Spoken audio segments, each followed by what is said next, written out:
This is Geek Gab with your hosts, John and Jasyn. We are back. That's right, Geek Gab for Saturday, March 12th, 2016.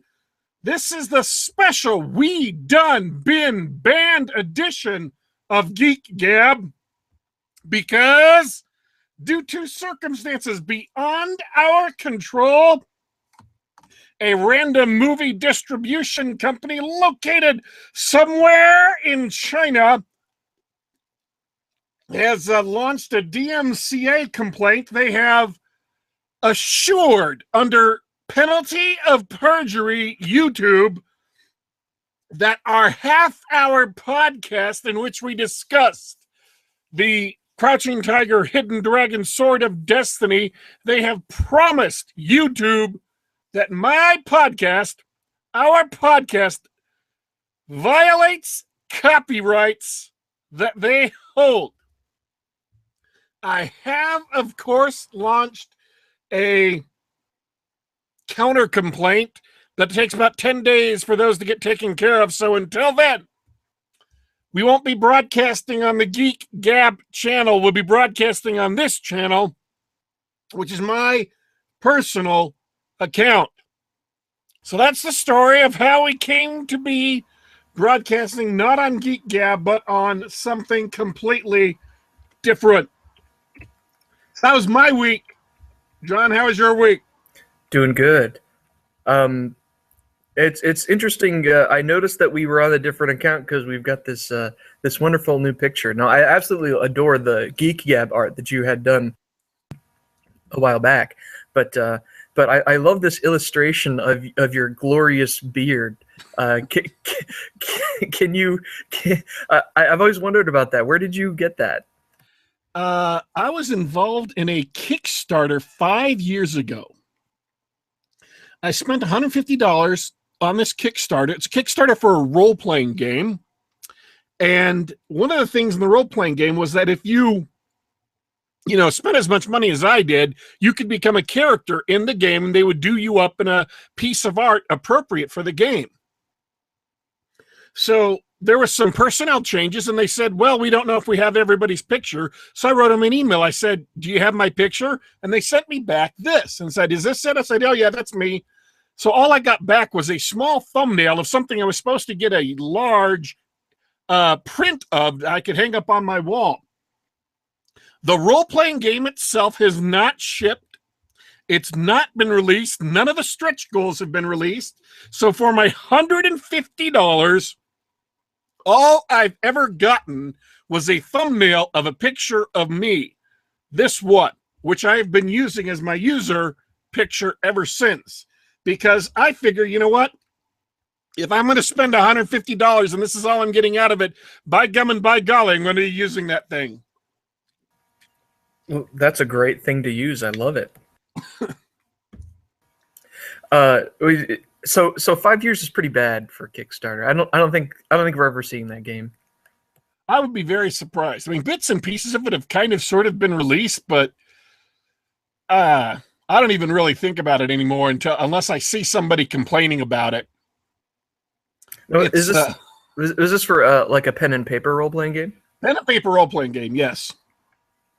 I didn't want to talk about it. I don't know if that's bad form or anything, but I kind of feel bad for the guy doing it because anyone who has been paying attention to my own personal forays into making a role-playing game and a role-playing game session knows that I am no stranger to delays, but at the same time, I didn't ask people for tens of thousands of dollars to make my game. I've been doing mine for free, so it's a labor of love. Yeah. So they can't really blame me because it's not like I've taken the money and run. So seriously, there's nothing. What has happened in your life this week? Anything exciting? This week has been mostly getting into spring cleaning at the house.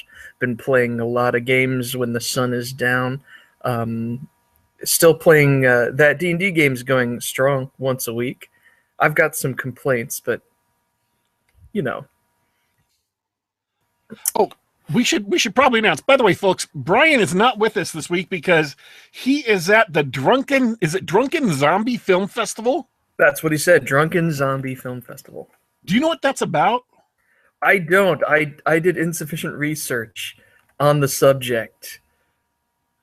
Does it involve actual drunken zombies? See, that's the question. Is it are there zombies and the people are drunk? Are the zombies in the films drunk? Are there any zombies in the films? It's a mystery wrapped in an enigma.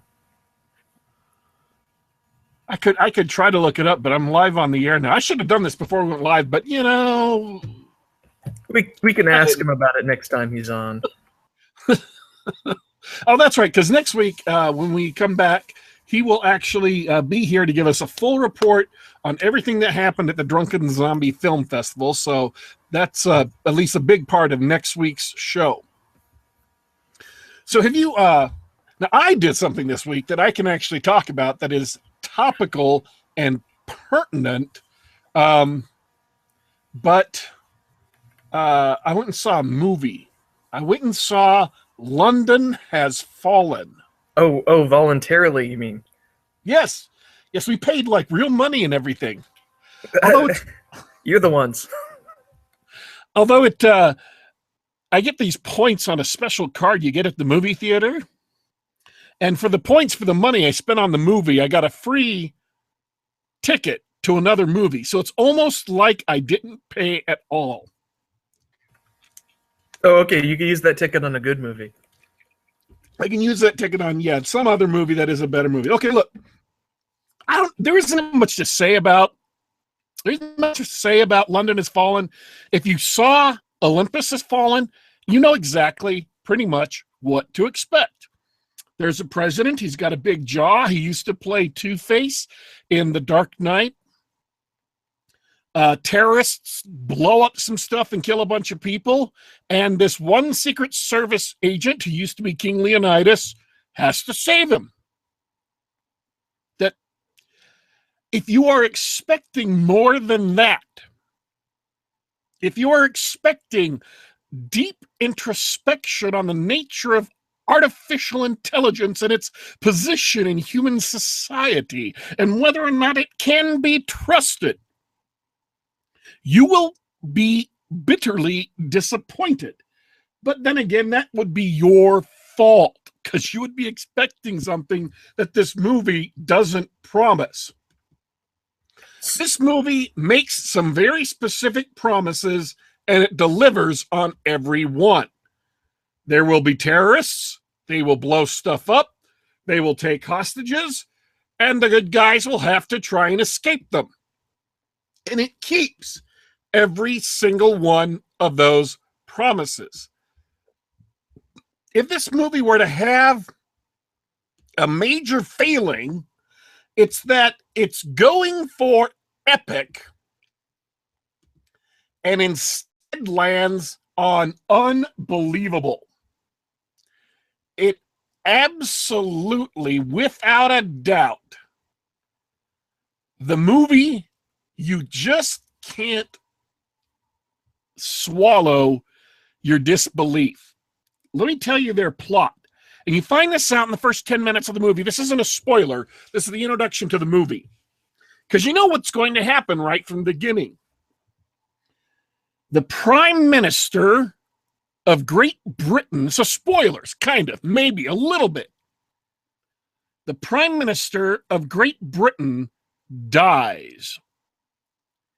Unexpectedly dies. Suddenly dies. And they have a funeral for him in 3 or 4 days. They land at the funeral and things start blowing up. Now, that's not actually technically the first scene in the movie. The first scene in the movie is about a Pakistani arms merchant and a drone attack on him at his daughter's wedding. So Pakistani arms merchant, drone attack, the tent blows up, all these people presumably get killed. And then it abruptly shifts to the U.S. president learning about 2 years later, the U.S. president learns about the Prime Minister of Great Britain getting killed. Now, if you have some immediate suspicions, I will happily say that what you are suspecting right now is almost certainly exactly what happens in the movie. Do you have some suspicions right now, John? I do. It's all very suspicious to me. I was wondering, I wonder what this Pakistani arms dealer and this drone strike would have to do with a thing happening in London. I'm starting to put the pieces into place, Jason. So what you're saying is that it's low on surprise but high on explosion. Low on surprise, high on explosions. Yes, very much so. There are a couple of moments that are really odd that you can see why they're trying to do them, but they don't quite work. Like the president saying, look, if they're going to capture me, I want you to shoot me first because I don't want to be executed live on television as, live on YouTube, actually, is what they're going to do. They're going to, like us, live streaming right now on YouTube. The terrorists are live streaming on YouTube in the movie, and they're going to execute the President of the United States as a propaganda coup. Well, at least that feed wouldn't get brought down by a DMCA request. Yep. Yeah. So, I did enjoy it. It wasn't a bad movie, but there are lots better action movies available to watch. If you're an action movie fan, and I am an action movie fan, I'm a huge action movie fan, there are lots better action movies to watch. You could go watch, for example, John Wick. You could go watch The Raid, Redemption. You could go watch Casino Royale, or not Quantum of Solace. Quantum of Solace was terrible. You could go watch Skyfall, which was awesome. So yeah, you can go watch Die Hard again, which is an incredible action movie, one of the best. But it's an okay movie. I enjoyed it. I wouldn't say it wasted my time, and I probably wouldn't have watched it in the theater were it not for circumstances, but I would have watched it later on and would have been fine. The level of quality is this: worth watching, not worth buying on iTunes. Yeah, I don't know. I mean, we're in the dead season. Aside from Deadpool, which is actually kind of a fun action movie, there's just not much to watch these days. Oh, we were going to talk about Deadpool last week. It didn't happen because awesomer things happened. I did see Deadpool. My wife and I saw that. We loved it. It had all the fun, trashy, lowbrow, irreverent humor that we kind of expect from the character. Other than that, it was just a superhero movie, right? Now, you haven't seen it, though. No, I haven't seen it. But I will say the impression I get from reading it is that everything you expect from a Deadpool movie, you get from this movie. Yeah, I mean, even for people like me who only had a passing familiarity with the character. As you know, I don't read comic books because comic books are trash. But I love their movies. Yeah, his character's his shtick is that he breaks the fourth wall. He always cracks jokes, but he's always cracking jokes with the audience or with the reader. And of course, it's all it's very rated R. There's tons of adult themed humor and everything, and it was fun for adults who either you like the character or you just want to sit back and enjoy that sort of awful, irreverent humor, mixed with a superhero action movie. It did it. Low surprise, high explosion. Okay. I don't even know what movies are out right now that I would want to go see. Oh, wait. It's coming out in, so not movies, but coming out in 4 or 5 days, Daredevil. Oh, they did another season of that, huh? Daredevil season 2 coming out in the 20.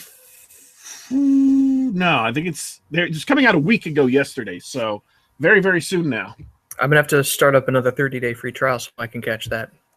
And on the 25th, I believe, just under 2 weeks, Batman versus Superman. Get out! Get the fuck out of here! Are we gonna hate watch that? Are we gonna hate watch that for the Gab? We have to, don't we? Isn't it like, aren't we contractually obligated now to have to watch that movie? Oh gosh, I really don't want to watch that movie. Well, I'm not like, oh, I know it's going to be bad. That's the thing. I'm kind of resigned to it. I know it's going to be bad. For me, it's kind of like the bad anime I'm watching. It's not terrible anime, but it's bad anime. I gotta tell you this. I'm going to relate this back in an extended metaphor. I'm going to relate this back to Batman versus Superman: Dawn of Justice.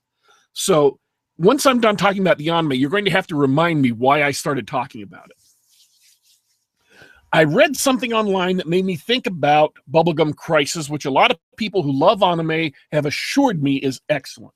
I have not watched that much anime. I haven't watched a lot of anime at all, but I do love Akira, and I have seen, the first couple episodes of Cowboy Bebop. I have seen Ghost in the Shell. I've seen some Escaflowne. So I've seen some major landmarks in the anime. It's not exactly a genre; it's a medium. So yeah, I said, you've seen the big stuff. Yeah. Seen the big stuff. So I decided, you know what? This Bubblegum Crisis kind of thematically links in with some work I've been doing and on my own role-playing stuff. And it's not that I have found that while I'm doing this work, if I read or watch stuff that are kind of thematically evocative of it, it's not that I can lift specific things, but they will cause me to think about things in a new way. And it did work with Bubblegum Crisis. They were talking about the policing, and I'm like, oh, wait, yeah, that's something I haven't figured out yet. How does exactly policing work in this particular setting I'm making? So it's not that I took things directly from Bubblegum Crisis, it's that it inspired me to think about things that I hadn't done before.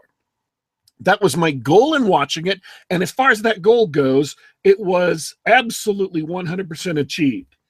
Now, this is the thing about Bubblegum Crisis. People told me, because I asked on Facebook, and it got rebroadcast on Twitter, I asked specifically, should I watch Bubblegum Crisis? And the absolute, almost universal conclusion was, no, you do not want to watch Bubblegum Crisis. It's not very good. But I've watched 4.5 of the 8 episodes of the first series, and it's all right. I enjoy it. It does a lot of cool stuff, and it has a couple of those strange anime touches. But here's the thing. I was already expecting those, because while I have not seen a lot of anime, I have seen a lot of parodies and jokes about anime. Like in Grand Theft Auto 5, one of the television shows you can watch, your character can actually sit down in front of a TV and watch television, so you're playing a video game, but not playing the game, but watching a movie that's in the game, but you're not playing the game while you're watching the movie in the game. One of those shows is Princess Robot Bubblegum. And it's about a very, very young girl who wears a G-string and kind of a big, bulky metal bra, and her big, bulky metal bra shoots rockets, missiles out of her big, bulky metal bra. And she has a big sword, and she kills people, and there is a old, wizened lecturer who is her sensei, and a pet of his who is drunk all the time. So I'm familiar with all of the cliches and parodies of anime without having had watched a lot of anime. So when I went to Bubblegum Crisis, the very first episode, you find out that there are robots rampaging around Mega Tokyo. And the people who fight these robots are the police who get slaughtered, or the Night Saber. And the Night Saber dress in, they're all female, they're all women, and they dress in form-fitting mecha bodysuits, powered armor. They call them hard suits. And they all have big, poofy 1980s orange and pink hair. Some of them have brown hair, but the leader has like weird colored hair, which doesn't bother me because, well, anime. And the leader is a singer in a rock and roll band at night. So she is both a rock and roll singer and an armored power suit warrior. And the music is the most 1980s music there has ever been. There are 3 or 4 new songs each and every episode, and it is like they took Blondie, Pat Benatar, and Duran Duran and distilled their individual musical essences, mixed them together, and squoze them out on the soundtrack. This is the most 1980s music there has ever been. And I include in that the entire year of MTV 1984. So I've enjoyed Bubblegum Crisis, not because there aren't things that would otherwise have annoyed me, but because I have been adequately prepared. Adequately prepared for the things that might annoy me, and because of that, I can enjoy the movie. So, let's take that back to Batman versus Superman. It's not that the movie isn't bad, because I think it probably is. That's just a guess. That's my guess. I think it'll be... When I say that again? Seconded. Yeah. I think it'll be bad. I think it'll be dark and depressing. I think it'll be dreary. I think they will completely get the characters of Superman and Batman wrong. And probably Wonder Woman and maybe Aquaman and Cyborg and the Flash and whoever the hell else they've got in the movie. But I have been adequately prepared for the bad parts, like the guy who plays Lex Luthor. Adequately prepared for the bad parts that at least I can sit through it without experiencing major amounts of pain. That is my goal, is just to sit there and shake my head and, you know, sigh and roll my eyes and wonder what the heck has been going on wrong with this, while not being completely repulsed. So that's what I'm hoping for. You're hoping that you're inoculated. Yes, exactly. I'm hoping that I have been sufficiently inoculated. Holy cow! And the is it the best part or the worst part that Ben Affleck as Batman is probably not the worst thing about this movie? In fact, he might even make a good Batman. Who knows? Yeah, that's the thing. I'm kind of interested. Ben Affleck as Batman is not the worst part of the movie. Oh, that reminds me. There's this thing going around the internet. People are hoping that Michael Keaton's going to play an aging Batman in one of the in a new Batman movie. Well, no, they want him to play an aging Batman in a movie version of Batman Beyond, which is just sort of an alternate take on Batman, where it's, you know, in the future when Bruce Wayne's an old man, right? Right. It's like a cyberpunk Batman. Bruce Wayne is this crippled old man who can barely walk. And so he gets this young kid who puts on a new suit that he had developed that's, you know, got all kinds of electronic tricks and stuff, and he becomes the new Batman. It's Batman Beyond. It's part of the Dini-verse. It's spun off of Batman the Animated Series, which is 25 years old now. Oh man. Yeah, I never kept up with that universe, having grown up after watching Batman. That's interesting to know. But yeah, I mean, it was a great comic series, and if they did a movie of it, Michael Keaton as, the old Bruce Wayne who has to turn over the Batman mantle to somebody else, that would be cool. So, I don't know. I doubt it'll happen, but it would be cool if it did happen. Of course, with Warner Brothers, you never know. It's like they're franchising everything in a million different directions and aren't sitting down to like coordinate any of it. Yeah, I mean, it's ever since the 1980 Batman with Michael Keaton in it, or 1990, 80 something. They've just been, Batman movies keep coming out no matter how awful they are. They just keep coming out. Well, it's like in the Supergirl TV show, it's hinted that she is related to the Clark Kent from Man of Steel. But so they had also a crossover with Flash, who had a crossover with Green Lantern. And they're going to have Flash in Batman and Superman, but it isn't the same Flash who's in the TV series. It's crossing over with the Supergirl that's supposed to be in the same universe as the movies. Oh. So the Flash is going to be in the Dawn of Justice, but it's not the same Flash that's on the TV show. Yes. But both universes are sort of mingling? Yeah, but they're supposed to be kind of the same universe, but not. But they're not planning this out well. They don't have a master plan. They're not, trying to coordinate references and stuff. They're just throwing out licensing deals however they can, and then somehow Gotham. Obviously, I don't know how that's supposed to fit in with any of this either. Yeah, good point. I mean, well, let me put it this way. I think that DC has had a lot of great TV shows come out of their properties and not so many great movies. And I think they, instead of trying to be Marvel, they should just, focus on those TV shows. Like Smallville had awful acting, but it had a great following for years. Smallville went way longer than it should have, right? Huge following.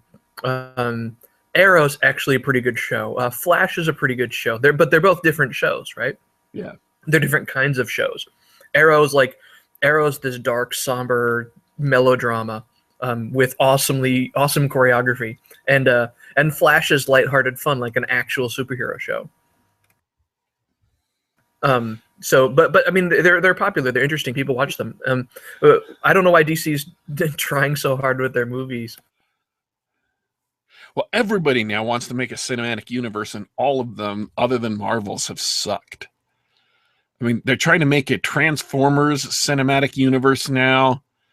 It's the new hot thing, and most of them don't have enough characters to make an actual cinematic universe, and most of the people who are trying are just they suck, and they're going to only get worse when they realize they don't have plots. I mean, Marvel has, 40, 50 years of comics to draw from. And they're not even being able to draw from their X-Men stuff. They're not even being able to draw from the Fantastic Four. All they've got is the Avengers and the group around the Avengers. And even then, they've had more than enough stuff to make great movies and have what looks to be great movies planned. So I am really, really looking forward to Captain America: Civil War. I don't know. I'm lukewarm on that right now. That one's on my list. I enjoyed the first two Captain America movies. I thought were among the best that Marvel's put out. So I'm definitely going to give it a try. But I'm a little lukewarm on it. What makes you so excited for it? Because it looked like from the beginning that they've done everything right as far as making the movie interesting. In that it is not just a Captain America. It's not the kind of thing that you would typically expect a Captain America movie to be. In fact, pretty much S.H.I.E.L.D. is what you would expect. The Agents of S.H.I.E.L.D., where they spent a whole season fighting Hydra. That's kind of what you expect Captain America to be, because in the comics, that's who he is. He fights Hydra and other groups like that. So Well. Plus the fact that it's a Captain America movie um, implies that he's on the right side of the Civil War. Yeah. That makes me. I'm worried about that aspect of it because because you're going to have characters that you love on the other side, and it's not that it's not bad for like Iron Man, for example, to be viewed as the villain or an antagonist, but it seems like Civil War could have been done as a character neutral movie, if that makes sense. I'm hoping they did it right. I'm hoping that it makes sense to where you could see why. Okay, well that totally makes sense why Tony would do that, and that totally makes sense why Captain would do that. So they're not like pushing it one way or the other. That the real bad guys are like all the bureaucrats who are, jerking him around. I don't know if you've seen the new Civil War trailer, but it picked up 100 million views on YouTube in less than 24 hours. Holy cow! Well, I mean, they plopped Spider-Man in at the end. You have to. You gotta see it. Every time I've seen what they're doing with it, the little snippets they've given out, it seems like they're doing a great job. It seems like they got their heads in the right place. So I'm hoping it'll be great. Cool. Me too. We are almost out of time. Actually, we technically are out of time. Is there any last words? Anime is trash. It's trash. All right. Let's see. I'm enjoying Bubblegum. Go ahead and spend a couple hours watching London Has Fallen at some point if you like action movies. What else did we talk about? Deadpool. John liked Deadpool. He gives it a big thumbs up. And we'll be back next week, probably on this channel, unless the Chinese have decided not to have us banned on the Geek Gab channel. So if that happens, if we finally get Geek Gab back, we'll just download this and upload it there. So thanks for tuning in, folks. And we are unfortunately signing off for today, but don't worry, don't fret. Don't wonder a single second. We will be back.